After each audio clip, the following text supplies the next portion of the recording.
Focus ഇൻസൈഡിലേക്ക് എല്ലാ പ്രേക്ഷകർക്കും സ്വാഗതം.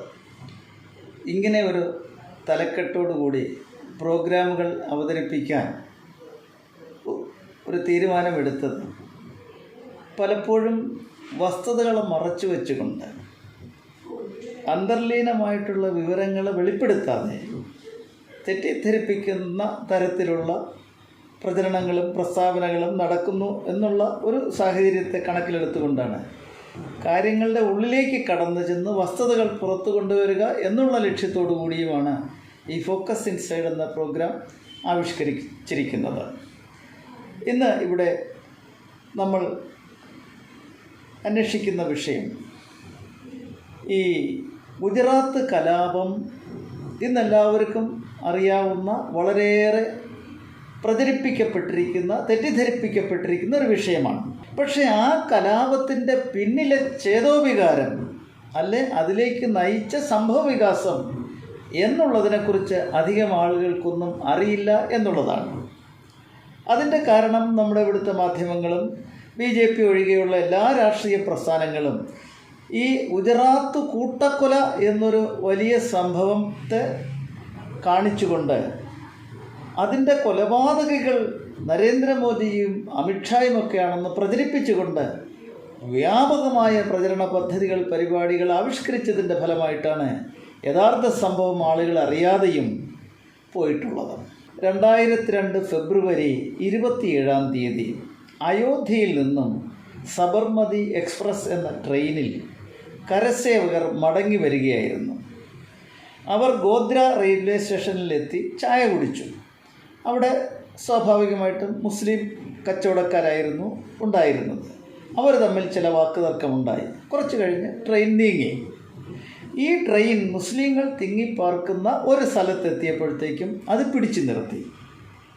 അതിനുശേഷം 2 ബോഗികളിലേക്ക് പ്രത്യേകിച്ചും മണ്ണെണ്ണ, പെട്രോൾ തുടങ്ങിയവ ഒഴിച്ച് വ്യാപകമായ രീതിയിൽ തീ കൊളുത്തുകയായിരുന്നു.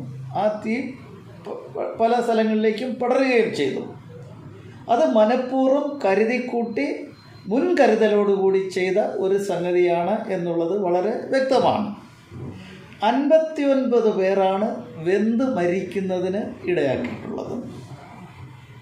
ഇതിന് ശേഷം സ്വാഭാവികമായിട്ടും ഹിന്ദുക്കൾ, വിശേഷിച്ചും രാമക്ഷേത്രം നിർമ്മിക്കണം എന്നാഗ്രഹിക്കുന്ന ഹിന്ദുക്കൾ കൂട്ടത്തോടുകൂടി മുസ്ലിങ്ങൾ തിങ്ങിപ്പാർക്കുന്ന സ്ഥലങ്ങളിൽ അതിക്രൂരമായി എന്ന് തന്നെ പറയാം അക്രമം അഴിച്ചുവിട്ടു. ധാരാളം മുസ്ലിങ്ങൾ കൊല്ലപ്പെട്ടു, ഭവനങ്ങൾ നഷ്ടപ്പെട്ടു, വളരെയേറെ യാതനകൾ അവരനുഭവിക്കേണ്ടി വരികയും ചെയ്തു. അപ്പോൾ ഇതിൻ്റെ യാഥാർത്ഥ്യം എന്തെന്നുള്ളത് വ്യക്തമാണ്. ഇതൊരു പ്രതികാരമായിട്ട് ചെയ്തതാണ് ഈ ഹിന്ദുക്കളുടെ ഭാഗത്തുനിന്നും മുസ്ലിങ്ങളുടെ നേർക്കുണ്ടായ ആക്രമണം. അപ്പോൾ എമ്പുരാൻ എന്ന് പറയുന്ന സിനിമയിൽ ഈ ഗോദ്ര സംഭവത്തെ മനഃപൂർവ്വമായി മൂടിവെച്ചുകൊണ്ട് മുസ്ലിങ്ങളുടെ നേർക്കുണ്ടായ യാതൊരു കാരണവും പ്രകോപനവുമില്ലാത്തൊരു ഏകപക്ഷീയമായ ആക്രമണമാണെന്നും ആ ആക്രമണത്തിനെതിരെ പ്രതികാരം ചെയ്യണം എന്നുള്ളൊരു സന്ദേശമാണ് എമ്പുരാൻ എന്ന സിനിമയിലൂടെ നമ്മുടെ പൃഥ്വിരാജ് കൊണ്ടുവരാൻ ഉദ്ദേശിക്കുന്നത്. കഥാനായകനെ അതിലൊരാൾ പ്രേരിപ്പിക്കുകയാണ്, നീ പ്രതികാരം ചെയ്യണം, അല്ലാഹു അക്ബറിൻ്റെ നാമത്തിൽ നീ പ്രതികാരം ചെയ്യണം എന്നാണ് പറയുന്നത്. അപ്പോൾ പ്രതികാരം എന്ന് പറയുന്നത് തങ്ങളുടെ നേർക്കെതിരെ ഉണ്ടായ ഒരു അന്യായത്തിന് തിരിച്ചടി എന്നുള്ളതാണ് പ്രതികാരം. അപ്പോൾ ഈ ഗോദ്ര സംഭവത്തെ തുടർന്നുണ്ടായ സംഭവം അതാണ് പ്രതികാരം. അല്ലാതെ ഗോദ്രയിലേക്ക് വന്ന അവിടുന്ന് യാത്ര തിരിച്ച ട്രെയിനിൽ തടഞ്ഞു നിർത്തി മണ്ണെണ്ണയും പെട്രോളും ഒഴിച്ച് ആളുകളെ കൂട്ടക്കൊല ചെയ്തതല്ല പ്രതികാരം, അത് ആക്രമണം. പ്രതികാരം ഹിന്ദുക്കൾ ചെയ്തതാണ്. പക്ഷേ ഇവിടെ സിനിമയിലൂടെ ചിത്രീകരിക്കുന്നത് ഇത് ഈ ഒരു ഏകപക്ഷീയമായ ആക്രമണത്തിനെതിരെ ഹിന്ദുക്കളുടെ നേർക്ക് ആക്രമണം നടത്തുന്നതാണ് പ്രതികാരമെന്നും അതിൻ്റെ നേതൃത്വം വഹിച്ചു, അതായത് മുസ്ലിങ്ങൾക്ക് കൂടുതൽ കഷ്ടനഷ്ടങ്ങളും മരണങ്ങളുമൊക്കെ സംഭവിക്കുന്നതിനിടയാക്കിയതിന് നേതൃത്വം നൽകിയ ഒരാളിനെ ചിത്രീകരിച്ചുകൊണ്ട് അദ്ദേഹത്തെ കൊല്ലുന്നതുമൊക്കെയാണ് ഈ സിനിമ എന്ന് നമുക്ക് കാണാൻ സാധിക്കും. ഏതായാലും ഈ സത്യത്തെ പരിപൂർണമായും മൂടിവെച്ചുകൊണ്ടുള്ള തെറ്റായൊരു സന്ദേശം സമൂഹത്തിൽ പരത്തുന്നതിന് വേണ്ടി ഹിന്ദുക്കളുടെ നേർക്ക് മുസ്ലിങ്ങളുടെ മനസ്സിൽ വളരെ ക്രൂരവും ആയിട്ടുള്ള പക ഉണ്ടാകത്തക്ക തരത്തിൽ ആണ് സിനിമ എടുത്തിരിക്കുന്നത്. അത് മുസ്ലിം സ്ത്രീകളോട് അതിക്രൂരമായി പ്രവർത്തിക്കുന്ന കാര്യങ്ങളൊക്കെ ഉണ്ടായിരുന്നു. ഏതായാലും കുറേയൊക്കെ വെട്ടിമാറ്റി എന്നുള്ളതൊരു വസ്തുതയാണ്. ഏതായാലും യാഥാർത്ഥ്യം ഗോത്ര സംഭവമാണ്.